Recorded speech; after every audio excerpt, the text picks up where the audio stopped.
Welcome to Team Talk, hosted by yours truly, 334 Prevention Project. A huge thank you to Scenic for hosting today's show. Today we'll be interviewing Mike Reese. He's a retired ABC agent and current founder of Operation Save Teams, based out of Anniston, Alabama. Operation Save Teams covers a variety of topics, including, but not limited to, alcohol, drugs, vaping, bullying, and proper social media use. Thank you for being here today. Our first question is marijuana a natural plant? Thank you for that question and all. Marijuana is a natural plant. It's actually, marijuana is a component of the cannabis sativa plant, and it's just one of many. There's 400 and something compounds, like 483, and THC that is part of marijuana. It's what young people and older people use, that compound, to get the high that they feel like they're getting and all. It is a compound within the hemp plant or the cannabis plant. And there's 3 different species of plants and all. You have what most people know, marijuana comes from the cannabis sativa plant, and it's removed from what they do is they take the stems and the seeds and the flowers, and they dry the plant material and the leaves and all. They dry it and then they use it to smoke. Right now, another way that people are using the plant is they'll make extracts out of the oils that come out of the marijuana, and that's one of the new trends that's going around now, called dabbing. And what they do is they remove the oils and then they go through a cook process. So it is a natural plant. It is something that's been around for thousands and thousands of years. First use was actually in China. So not to be, people ask all the time about, because it's a natural plant, is it all right to smoke? And the thing that I like to tell people is poison ivy and poison oak is also a natural plant, and we don't do that. Just because it grows doesn't mean that it's good for us. What is the difference between synthetic marijuana and real marijuana? That is a good question. It's something that we never had to deal with until about 2011. Synthetic marijuana was actually invented by a Clemson professor. His name was Robert Huffman. And what he was studying was cannabinoids on the human brain, and he was doing it for the National Health Institute. And it was exactly like marijuana. The high was like a marijuana high, regular marijuana. And what happened from his findings was one of the underclass people that was working on the project released the data, and then all of a sudden people were trying to mimic it, and before long Chinese people in China got a hold of the recipes, and then they started making the synthetic marijuana. What we saw from the early beginnings of synthetic marijuana to where we're at right now is totally different. Synthetic marijuana is nothing like marijuana now. When you buy synthetic marijuana, you have no idea what is in it. It's manufactured in China and it's shipped over here, and it's kind of like buyer beware. When you are literally putting your hands, your life in the hands of people that don't care one thing about you. So that's why we caution people. We know a lot about synthetic marijuana. We know the first deaths in Alabama was from North Alabama, where people smoked it and then they did not overdose from it. What they did is, after they smoked it, because it gave them paranoia, hallucinations, delusions, both the first 2 deaths, they actually ended up killing themselves. after they smoked it. And they were from my area, and we named the first law after these two gentlemen outlawing synthetic marijuana in the state of Alabama. And that was in 2012. It was a Brandon Murphy and Brandon Clark Act. Very proud to be able to do that, to show the families that fought so hard to get the synthetic marijuana off the streets. Very happy that we honored those young men, because they didn't know. It was a completely legal substance at the time. They went in and bought it in the store, and then the drugs inside, the synthetic drugs, were very, very toxic, very, very dangerous. So that's the main difference is you don't know you have no idea what is inside synthetic marijuana, especially now, because we're getting packages all the time. And it's nothing like marijuana. It's more like a synthetic opioid drug. And some of it's even got fentanyl, which is a very dangerous opioid drug in it.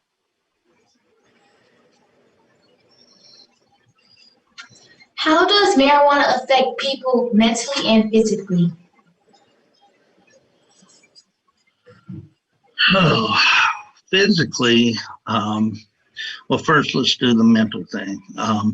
When it depends on, and some of the answers are going to seem a little vague to you, but we know this because science is telling us that if you smoke marijuana before you're 18 years old, there's way more chances of having mental issues later on in life.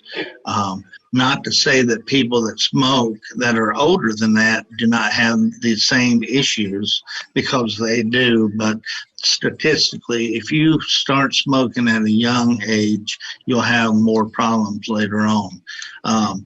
The long-term use on marijuana, we find people that become addicted to it, and because they use more and more of the marijuana, what they do is they have hallucinations and paranoia and those type of things that people don't normally associate marijuana use.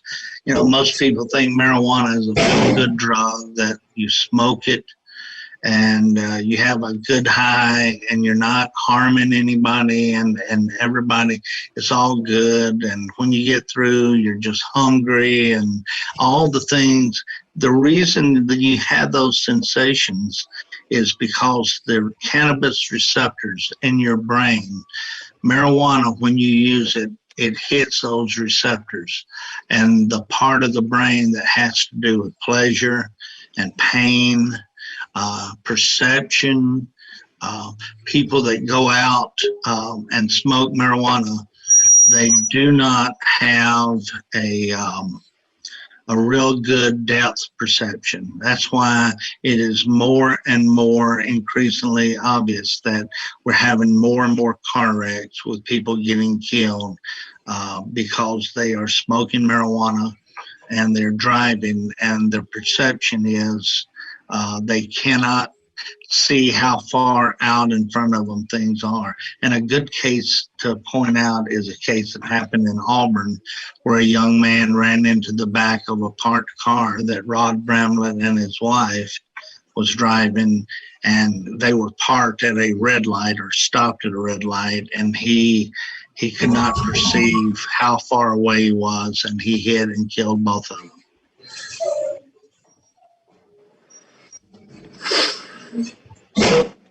What are the long-term effects? The other thing I want to point out real quick on the mental issue, just really quickly, people that smoke marijuana, that they say it gives them the feel-good feeling, they later on become depressed. A serious hardcore use of marijuana can lead to depression and anxiety. So I just wanted to throw that in also. Oh, so my question was, what are the long-term effects of marijuana? Long-term effects. Long-term effects, well, once again, if you start smoking marijuana and you're in your teen years, what is very important to know is the human brain doesn't quit developing. If you're a male, they say about 25 years old before your brain finally quits developing. And studies have shown that when you, because of the parts of the brain that marijuana affects, that if you start smoking, especially as young as 12 or 13 years old, your chances are greatly increased with having serious problems later on. The kind of problems you'll have, you can have physical problems like breathing problems, bronchitis, things like that. You have mental problems, the onset of schizophrenia. The one thing I like to point out about the marijuana use is this. When I was in high school in 1977 in America, the THC level in marijuana was about 3%. And THC is the compound inside the marijuana that gives you the high. It's what that part of the marijuana that makes you feel like you're high, or that euphoric effect. Nowadays, walking around marijuana can be up to 20%. And when young people dab marijuana or they vape marijuana, you can run it up into the 90 percentile range. And then you think about that and you say, God, how much stronger that is. You have serious long-term effects with the marijuana use. If you're dabbing or vaping, you're running those levels so high that your brain is, it cannot tolerate that kind of use. And basically what happens is people, just like with the synthetic marijuana, they'll start having hallucinations. We've had kids jump off of buildings. We've had several people jump off of balconies because they were dabbing it all and they thought that they could fly and stuff like that.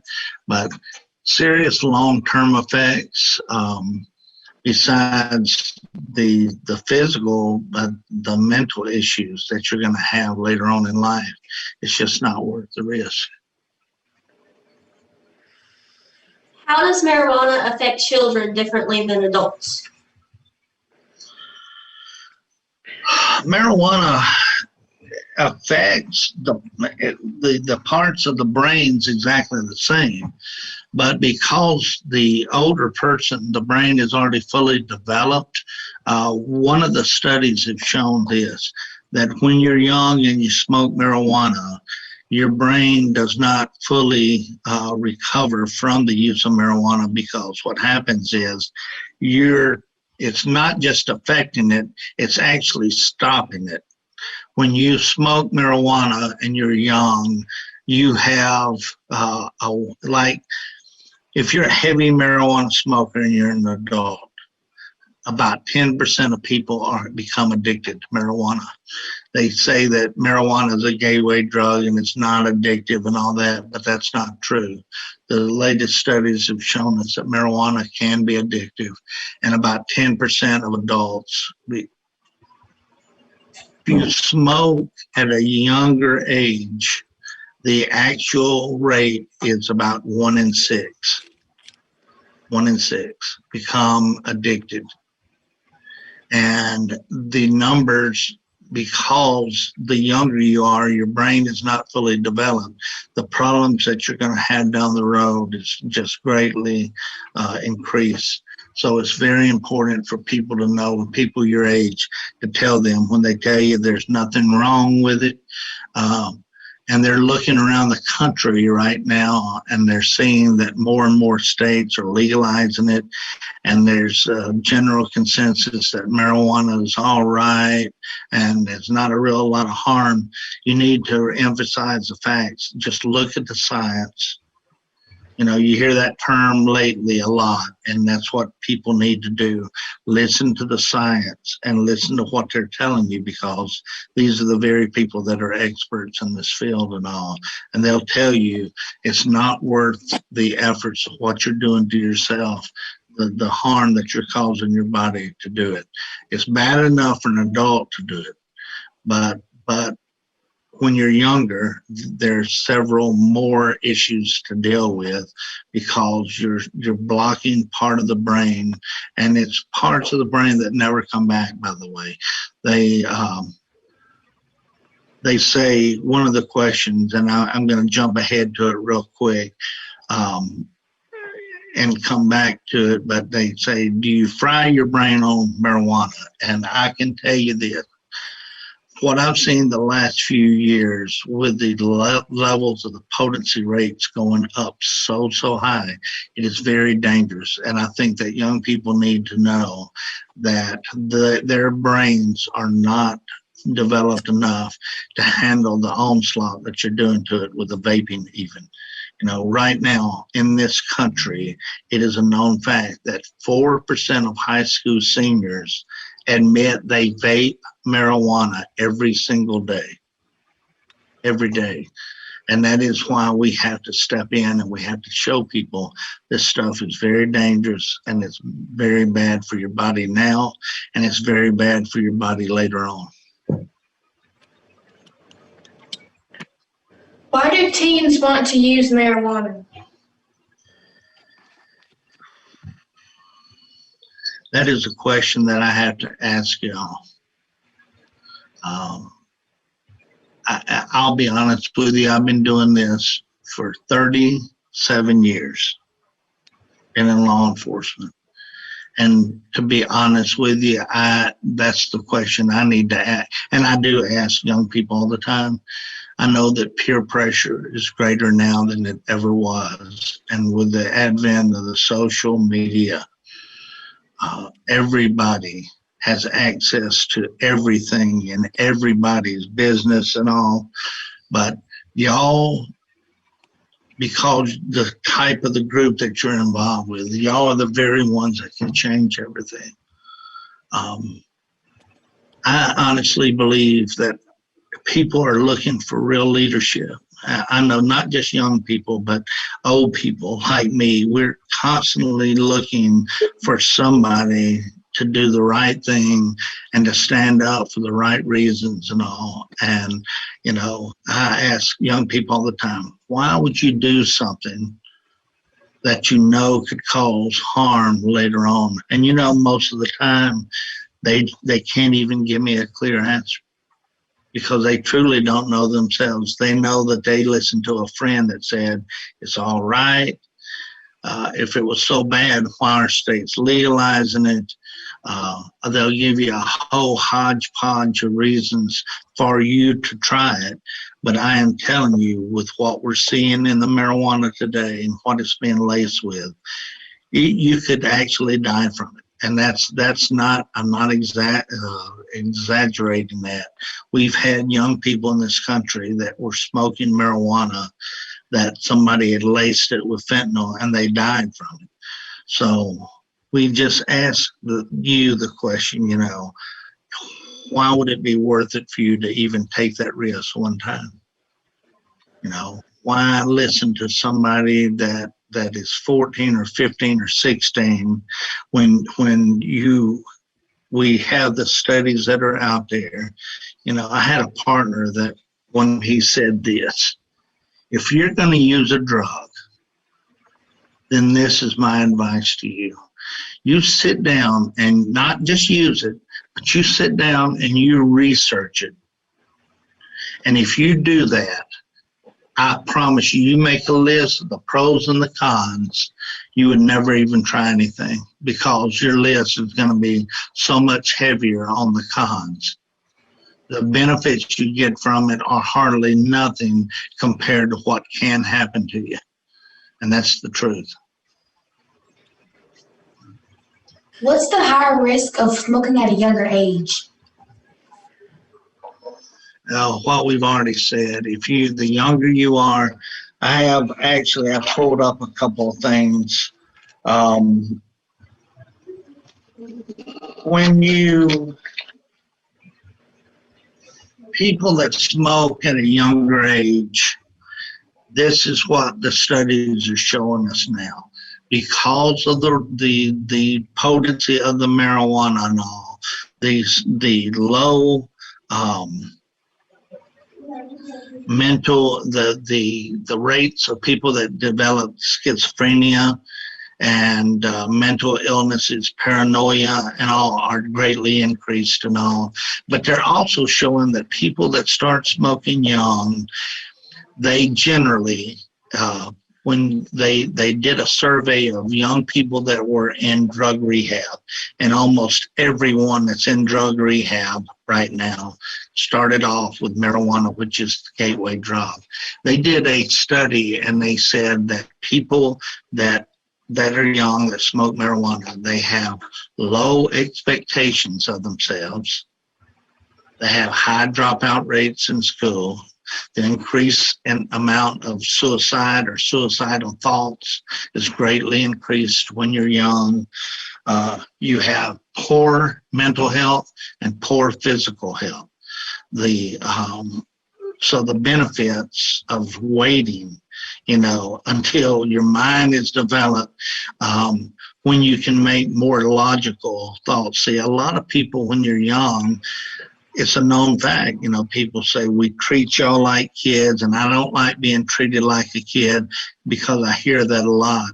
But my advice to you is this: the parts of your brain that good judgment and making good decisions and all, even though y'all are, and you especially are making great decisions by becoming a part of this group.